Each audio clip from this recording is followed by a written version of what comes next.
I'm Gary Bolles. I'm the author of The Next Rules of Work. I'm the chair for the future of work with Singularity University. And I've got 10 courses on LinkedIn Learning, focused many of them on learning, with 1.3 million learners. I'm based in San Francisco, and my focus is on the future of work and the future of learning, and how we can all have an abundant future.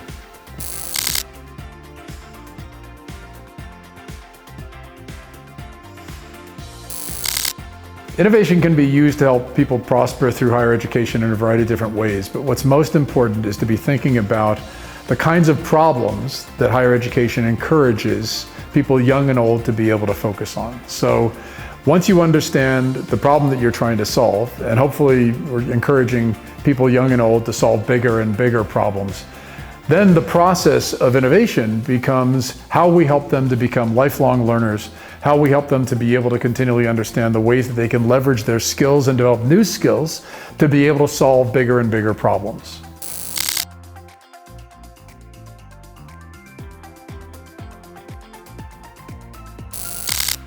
Higher education can take a number of different actions to be able to foster these kinds of innovations.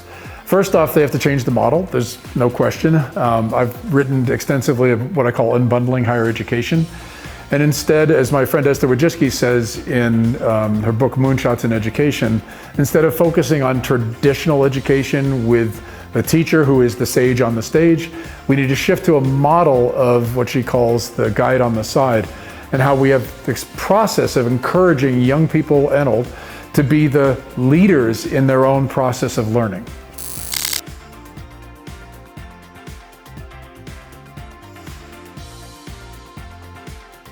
There's often a lot of questions about what the careers of the future might be. The exponential technologies that are continually changing so much of what we do for work are continually changing the shape and nature of work. What is most likely is that there's going to continually be new work opportunity in leveraging the technologies that we're continually developing into solving new problems. And so you can think of the kinds of work roles that will demand. It's going to demand people who are better at problem solving, people who are better at collaborating, people who are better at being able to synthesize information. And so that's everything from people who help human beings. There's going to always be opportunity in helping people with their health and helping people with their ability to be able to develop new skills, to the process of solving more and more complex problems in industries like health and technology, and in societal problems such as the ones that are outlined in the Sustainable Development Goals.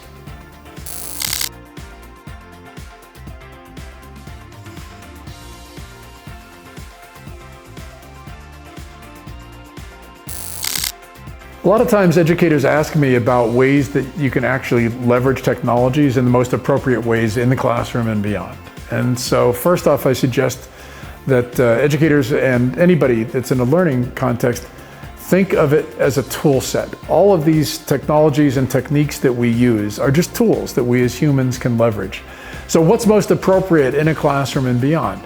It's anything that helps young humans and older ones to be able to understand the problems that they're solving, to be able to gather information rapidly, to be able to synthesize that information, and to be able to apply it in solving problems. And so you can think, instead of the new artificial intelligence tools, for instance, like ChatGPT and Claude 2, you can think of those as ways that people who are learning can apply them in the learning process.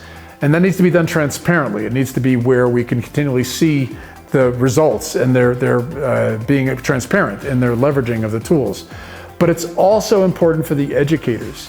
These tools are actually tremendous opportunities for educators to be able to come up with new learning plans, to be able to adapt learning plans to the needs of different kinds of learners. So it isn't just what we ask students to do in the classroom and beyond, it's what the educators themselves do to be able to leverage the new tool sets.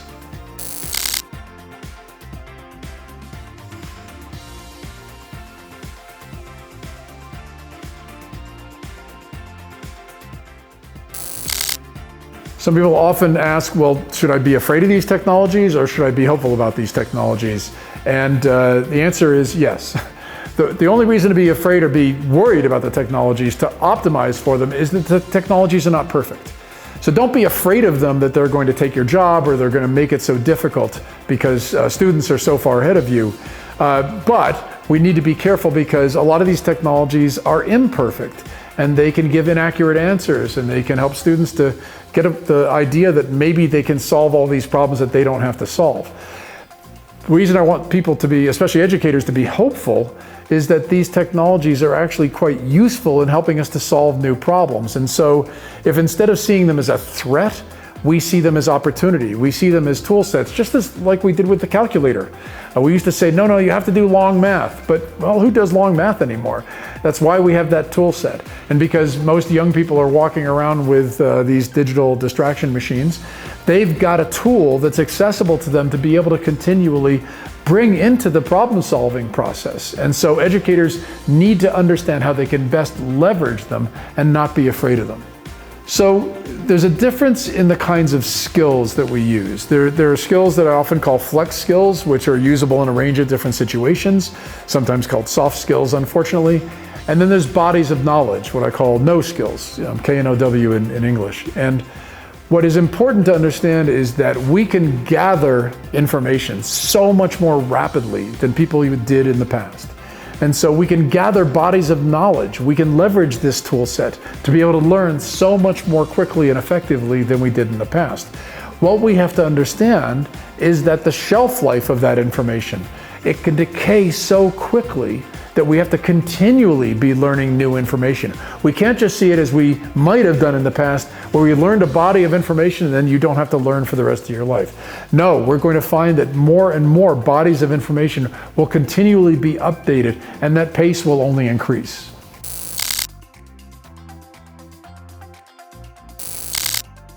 I have a pretty different framing when we think about the future of higher education. Think of it as a young adult launch pad, and it's also quite useful for later adults relaunching themselves. But if we think of higher education as a young adult launch pad, what do we actually want as a deliverable?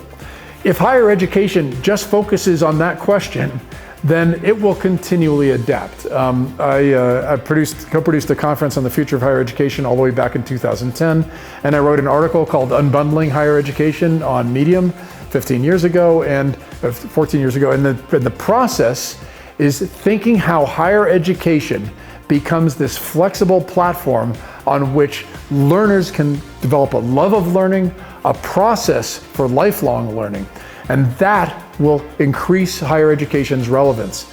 We can't keep following the old rules of education, the industrial era rules that have crafted and structured so many existing higher education institutions. We have to embrace what I call the next approach, which is much more flexible learning, much more adaptive learning, much more skills-based learning, much more collaborative learning. And if higher education can do all those things and it can do it cost effectively for the learner, then it will continue to be relevant.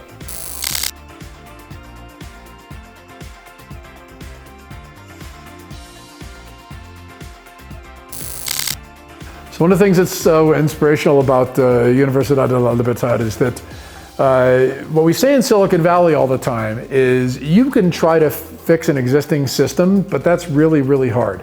If instead you route around the existing system and you come up with a completely different approach, and you're designing from the beginning, from scratch, what you think the solution should be, then you have tremendous opportunity. And that's, I think, really what Universidad has as an opportunity is. So much of the thinking has gone into this to be able to try to create that next generation learning platform.